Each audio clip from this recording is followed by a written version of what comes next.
أعزائنا المشاهدين في كل مكان، أسعد الله مساءكم بكل خير وكل عام وأنتم بخير بمناسبة عيد الفصح المجيد.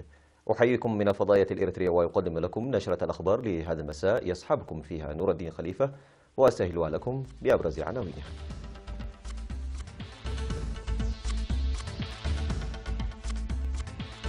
نيافة الأنبا لوقاس يوجه كلمة بعيد الفصح المجيد. صيانة القنوات التحويلية والمدرجات في شعب. الأسبوع الطلابي في شامبوكو. اليابان تشكل قوة مارينز وسط تنامي النفوذ الصيني. رئيس البرازيل السابق لولا دي سيلفا يسلم نفسه للشرطة.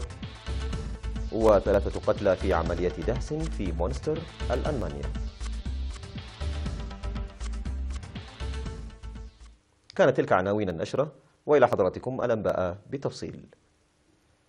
وجه رئيس مجلس أساقفة الكنيسة الأرثوذكسية الإريترية نيافة الأنبا لوقاس كلمة بمناسبة عيد الفصح المجيد، وشرح نيافته مضمون المناسبة وهنأ المسيحيين عامة والمرابطين للدفاع عن الوطن والمرضى في المستشفيات ونزلاء الإصلاحيات بعيد الفصح. وقال إن عيد الفصح يحتفى به معا بوئام ومساعدة المحتاج، وأن هذا العمل النبيل يأتي ببركة الأرض والسماء. وأشار إلى أن أعيادنا الدينية مناسبات تعكس ثقافة الشعب في الوئام المشترك والاحترام والتعايش، وتحملنا المسؤولية لحماية الوطن الذي جاء بوحدة وتضحيات الشعب وتنشئة الأجيال بالوحدة والوئام الديني وتوريثهم هذه الثقافة. هذا وقد نظم حفل شعبي في بلدة قلوج بعد ظهر اليوم بتعاون وزارة الإعلام وإدارة مديرية قلوج بمناسبة عيد الفصح المجيد. وأوضح مدير مديرية قلوج السيد داسيز ميكيل في الحفل الذي بث مباشرة أهمية أعيادنا الوطنية لتمتين وحدتنا الوطنية، وشكر السكان والمؤسسات الحكومية للإسهام لإنجاح البرنامج. وتبعد بلدة قلوج حوالي 400 كيلومتر إلى الغرب من أسمرة.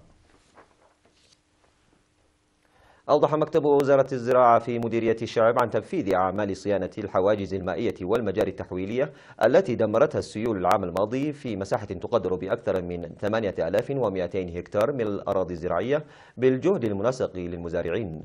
وأوضح مسؤول الزراعة في المديرية سيد حسن جمع عن إكمال 90% من العامل بالنفير، وأن نسبة 10% تنتظر الدعم الحكومي. وقال إن العمل نفذ في ضواحي وغيرو وقدق وتيلوك وشعب قطين في مساحة حوالي 13,000 هكتار من الأراضي الزراعية.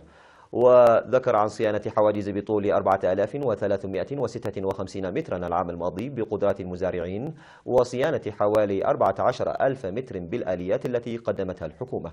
وتوجد في مديرية الشعب أكثر من 19,000 هكتار من الأراضي الزراعية يتم زرعها بأمطار الهضبة والساحل في موسم الصيف والشتاء. نظم في مديرية شامبوكو أسبوع التعليم الذي اشتمل على مسابقات الابتكار والاختراع ومناشط الرياضة والثقافة والتعليم تحت شعار المشاركة الشعبية ضمان لتطور وفعالية التعليم. وقال مسؤول المدارس في المديرية الأستاذ تسفام كيل أرأيا إن البرنامج الذي شارك فيه 329 طالبا من 14 مدرسة هدف إلى الدفع بعلاقات المدارس وترسيخ المنافسة الشريفة. وأوضح منسق الرياضة في مكتب التعليم بإقليم القاش بركة الأستاذ سلمون تخلا هيمانوت أن الفائزين بشكل فردي أو المدرسة الفائزة في الأسبوع التعليمي سيشاركون في أسبوع التعليم الذي ينظم على مستوى الإقليم والبلاد، داعيا لقيامهم بالتدريب والتأهيل المتواصل. وقدمت في ختام المناسبة الجوائز للفائزين في مختلف المناشط.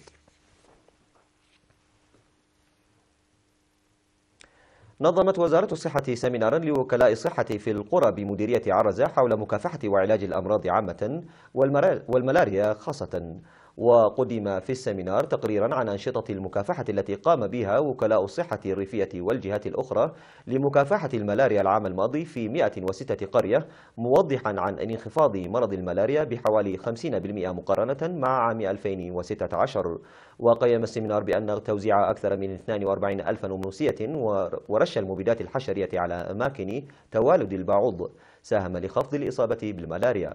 وأشار خبير الصحة العامة في مكتب وزارة الصحة بالإقليم الجنوبي السيد ميكائيل هابتا مريم إن حملات النظافة والاستخدام الجيد للناموسيات المعقمة وإجراء التحاليل السريعة في حال الإصابة بالمرض هو من أساسيات درء المرض، داعيا لتطبيق التوعية والإرشادات الصحية المقدمة.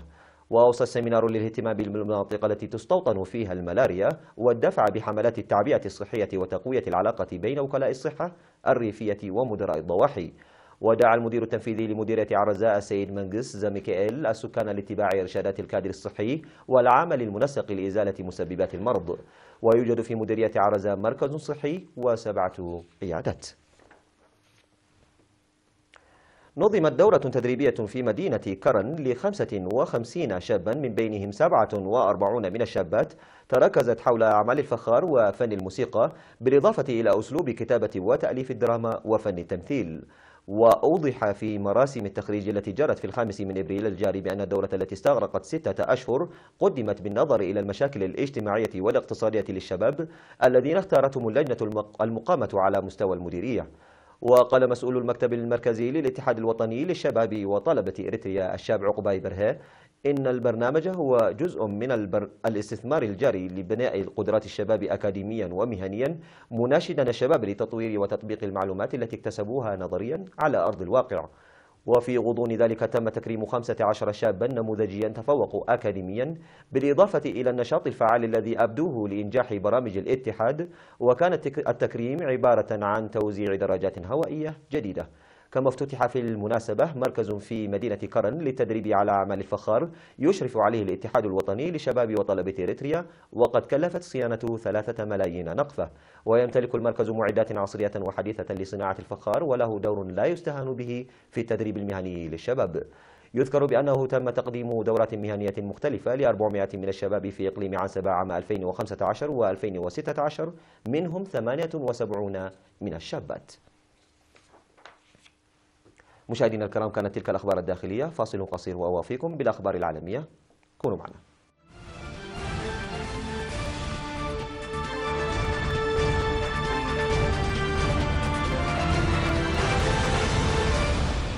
أهلا بكم مجددا. حيث أعلن الجيش الياباني السبت تشكيل أول وحدة من مشاة البحرية المارينز مكلفة بحماية الجزر البعيدة بمواجهة تنامي النفوذ الصيني البحري في المنطقة.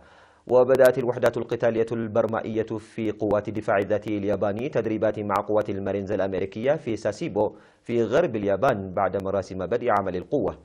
وتضم الكتيبة 2100 عنصر ومقرها ساسيبو، وأوكلها الجيش بالدفاع عن الجزر البعيدة واستعادتها في حال غزوها. ومن المتوقع أن تتوسع القوة البرمائية الجديدة لتضم 3000 عنصر ومقاتلات ومدرعات برمائية هجومية، كما ذكرت وكالة كيودو للأنباء.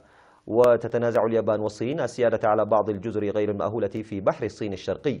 وترددت اليابان طويلا قبل تأسيس قوة برمائية مقاتلة بسبب دستورها السلمي الذي يحظر عليها استخدام القوة العسكرية لحل النزاعات الدولية. وصل الرئيس البرازيلي الأسبق لويس إناسيو لولا دي سيلفا إلى سجن كوريتيبا جنوب البرازيل ليلة السبت ليبدأ تنفيذ عقوبة بالسجن لأكثر من 12 عاما بتهمة الفساد بحسب مشاهد بثها التلفزيون المحلي. وقد وصل رمز اليسار البرازيلي والمرشح الأوفر حظا في الانتخابات الرئاسية التي ستجرى في أكتوبر المقبل إلى مقر الشرطة الفيدرالية في كوريتيبا على متن مروحية حطت على سطح المبنى. وأنهى لولا في وقت سابق حال الترقب عندما أعلن أمام آلاف من مناصريه أنه موافق على مذكرة الجلب الصادرة في حقه وأنه سيسلم نفسه للقضاء، غير أنه جدد القول إنه بريء. وفي خطاب ناري أمام حشد من المؤيدين أصر لولا على براءته ووصف إدانته بالرشوة بأنها جريمة سياسية، لكنه وافق على تسليم نفسه للسلطات بعد نحو 24 ساعة من رفضه لذلك. مشاهدينا الكرام، بهذا أكون قد وصلت وإياكم إلى نهاية نشرتنا لهذا المساء. دمتم بخير وكل عام وأنتم بخير، في أمان الله.